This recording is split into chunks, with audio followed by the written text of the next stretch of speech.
à toutes. Aujourd'hui, on se retrouve du coup pour l'analyse du jour en ce jeudi 8 janvier 2026. Alors, tout d'abord, on va commencer par les résultats d'hier, donc les pronos que j'avais donnés.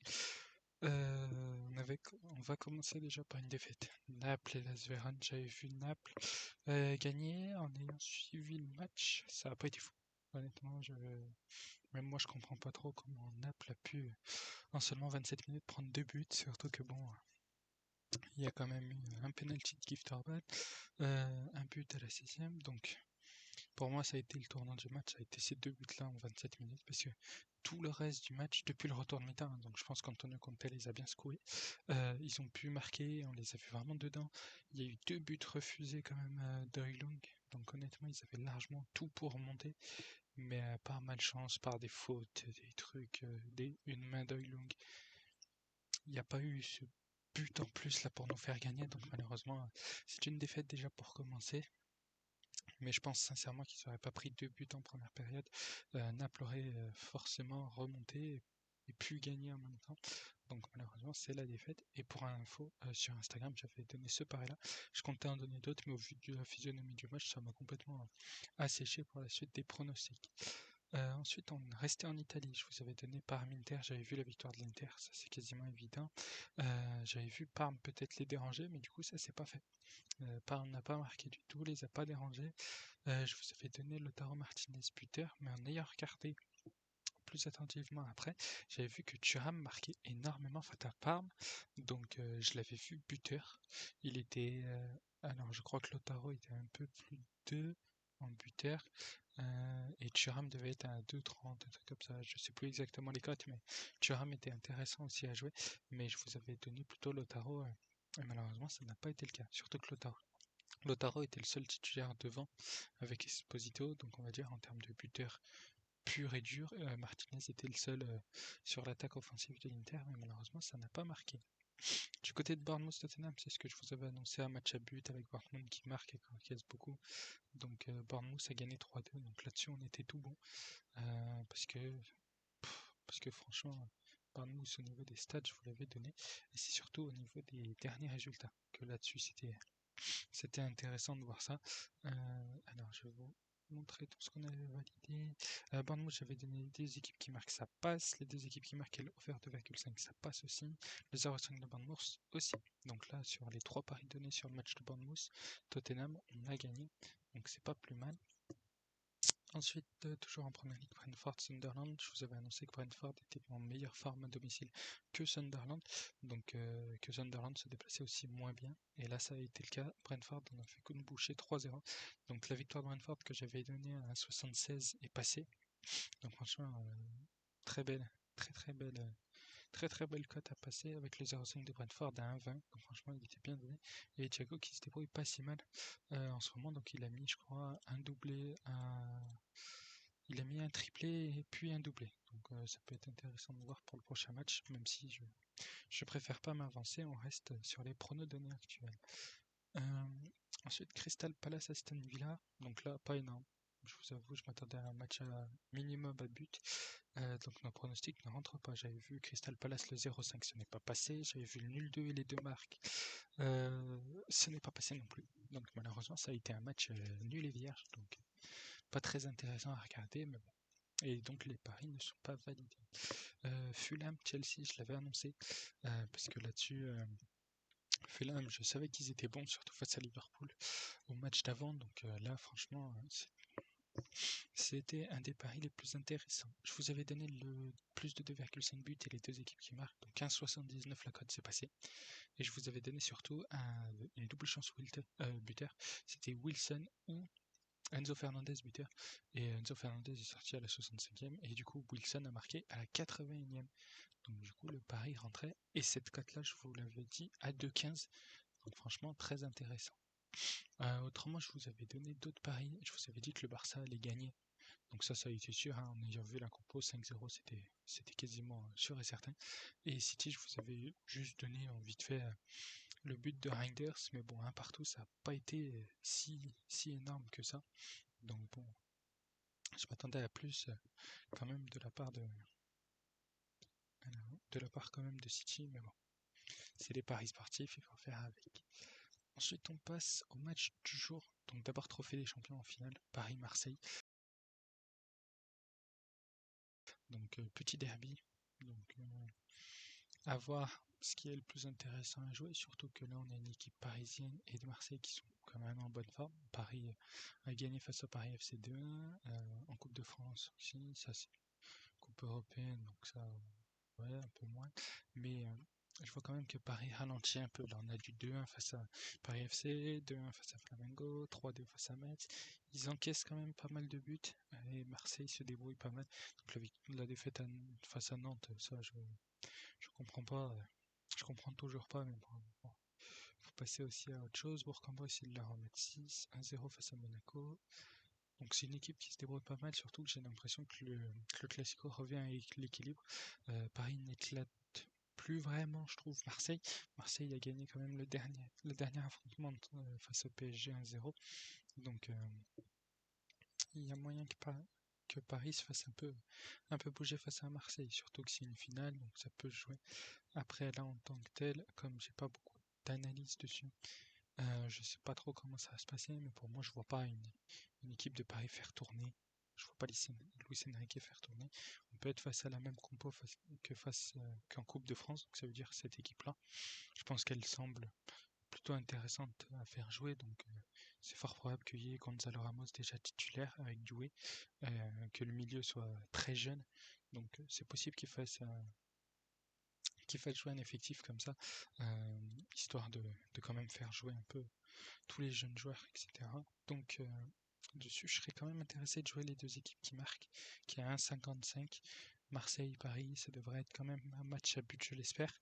Après, ça peut être assez intéressant de jouer un buteur. Donc les plus intéressants, ce serait Ousmane Dembélé ou des choses comme ça. Mais je serais sur un petit Gonzalo Ramos. Je trouve que Gonzalo Ramos, c'est pas si mal. Donc après, il faut bien sûr savoir s'il est titulaire, tout ça. Mais en regardant, on va aller directement dessus. Il a joué 21 minutes face au Paris FC. Il joue quand même quelques minutes de par-ci par-là. Mais s'il est titulaire, Gonzalo Ramos buteur peut être une cote intéressante. Il est à 2,25 actuellement. Autrement, vous avez les plus intéressants aussi. Ça peut être Dembélé à 2,20, Barcola à 2,50, Mbaye à 2,50. Mbaye à 2,50. C'est intéressant ça.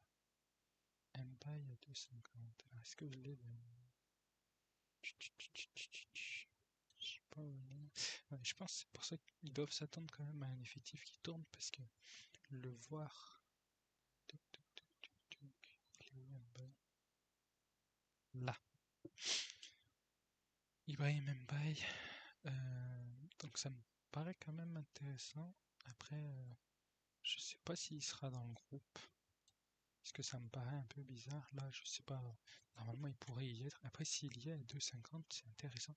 Puisque forcément, je vois pas Paris aligné un 11 titulaire face à Marseille, surtout en Trophée des Champions. Donc les buteurs un peu qui étaient sur le banc sur les matchs d'avant peuvent être intéressants. Donc Gonzalo Ramos à 2,50, je reste dessus. Après il y a Doué et Kvaratskhelia à 2,60. Donc voilà, c'est des buteurs intéressants, surtout que là c'est que de l'armada de Paris. Mais Gonzalo Ramos à 2,25 peut être intéressant. Donc moi je serais plus sur les deux équipes qui marquent, Gonzalo Ramos buteur. Et là-dessus je m'arrêterai là, je pense que c'est déjà des bons paris pour des bonnes cotes surtout. Donc on verra ce qu'il advient surtout au moment des compositions d'équipe. Ensuite, on part en Serie A, qu'est-ce que je dis moi? En Espagne pour la Supercoupe, la demi-finale. Donc derby madrilène, Atlético face au Real. On a des équipes en forme, on le voit. Le Real enchaîne déjà 4 victoires consécutives. L'Atlético est sur un nul, mais autrement ça gagne déjà depuis 4 matchs également. Et on a une équipe de l'Atlético qui est à domicile éclate. Est dans une forme vraiment resplendissante. Pareil que le Real à l'extérieur, bien sûr. Donc, après, c'est des équipes qui marquent beaucoup, qui encaissent beaucoup. Donc après, c'est voilà.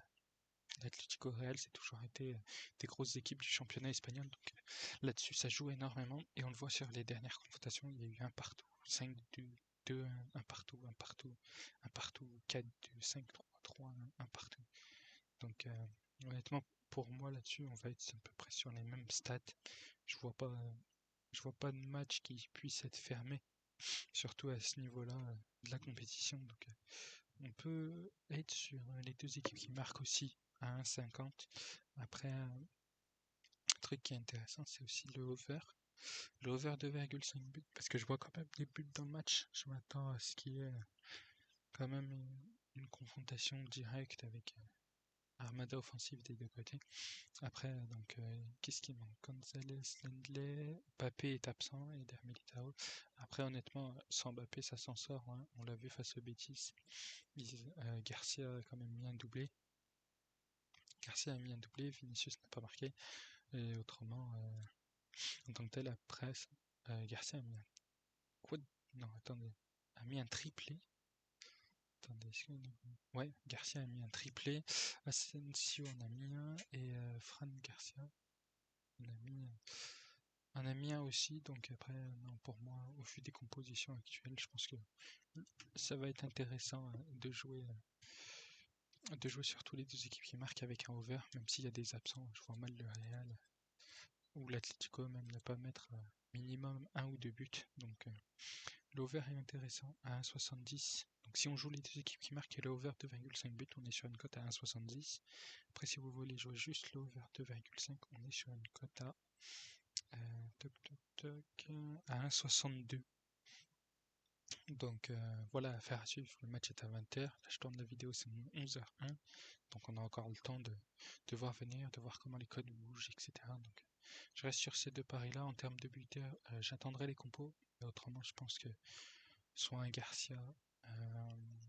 En fait, ça dépend de qui ils vont aligner les deux côtés. Donc pour le moment, je préfère pas m'avancer. On peut se baser sur les derniers matchs de Coupe du Roi déjà de l'Atlético. Ils avaient mis qui déjà? Est-ce que j'ai la compo? Ouais.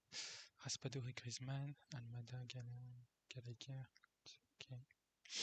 Ok, donc si on repart sur la même chose, ça peut être intéressant de jouer Griezmann. Après, voilà, comme je vous ai dit, par rapport à Paris, je préfère attendre les compos, le match est à 20h, donc il y a forcément des buteurs qui peuvent être intéressants. Mais là-dessus, je vous demanderai de me suivre directement sur Instagram pour voir si jamais je pose des buteurs ou si jamais je donne des infos sur potentiellement les équipes qui sont titulaires. Bah, les joueurs titulaires, du moins. Ensuite, on part en Serie A, cette fois-ci en Italie, avec le match de l'AC Milan face au Genoa. Donc, que dire de plus? On a deux absents offensifs du côté de l'AC Milan. L'AC Milan qui gagne que 1-0 face à Cagliari. Je l'avais pronostiqué, mais et du coup, je crois qu'on avait à peu près perdu dessus. Donc, autrement, qui sont sur deux victoires consécutives, Milan, avec une défaite face à Naples, et on a le Genoa qui se débrouille moins bien forcément, hein. Ils ont affronté des grosses équipes, donc là ils se rebattent à Inter, il n'y a eu que des défaites, c'est des gros clubs de Serie A, ça paraît compréhensible. 1-0, un partout face à Pisa, une victoire face à Udinese qui date du 8 décembre. Ensuite en termes de confrontation, on a eu 2 nuls, une victoire de Milan et 3 victoires au total de Milan, mais après ça remonte à 2023. Mais en termes de stats, Milan est quand même très bon chez eux, donc ça peut être intéressant que Milan continue sa série de victoires avec surtout 11 victoires, 5 nuls, une défaite, 28-13 en termes de buts marqués et encaissés. Donc offensivement c'est pareil que Naples et défensivement c'est quasiment la même chose. Donc bon, c'est une équipe à égalité avec Naples, un même nombre de points, et qui, surtout avec la Juve, tout ça, il y a quand même des points, il y a quand même un classement qui peut évoluer. Et le Genoa qui est juste avant la zone rouge à 15 points, donc ça veut dire deux seulement devant les Las Véran qui a fait match nul hier. Donc ils peuvent s'en sortir, ils ont fait 6 nuls, 9 défaites pour 3 victoires, 18-28. Donc le ratio est forcément négatif, hein, on le voit. 6 victoires, 2 nuls, 1 défaite à domicile pour Milan, 15-8. C'est quand même des très bons ratios pour une équipe pareille. Et on a le Genoa qui est 16e avec 2 victoires, 2 nuls, 4 défaites, 12-15 à l'extérieur. Donc bon, à voir ce qui peut être intéressant. En termes de buteurs, on a Pulisic qui est deuxième au classement avec Rafael Leao qui est revenu de blessure et en plus, qui est revenu de blessure et qui a marqué en plus un but face à Cagliari, donc le seul but du match. Donc après, à voir ce qui peut être intéressant aussi à jouer avec lui. Mais voilà. Et là, on a Christian Pulisic qui a joué seulement 12 minutes, 2-6-6, donc c'est pas énorme, mais bon, pour 12 minutes, c'est déjà pas si mal. Donc après, à voir ce qu'on peut prendre comme stats qui peuvent être intéressants. Mais moi là-dessus, je partirais sur une victoire de Milan. Sec, simple, rapide. Je les vois pas perdre, surtout face à une équipe du Genoa qui est en mauvaise forme. 1,38 la cote de Milan buteur. Et en termes de Milan gagnant plutôt, et en termes de buteur, à voir les compos. Ça peut être Leao, Pulisic, ça dépendra en fait de qui sera aligné au match. Donc c'est toujours pareil, il faut attendre les compos et après on se décidera. Ensuite on finit bien sûr par un petit derby anglais, Arsenal, Liverpool. Donc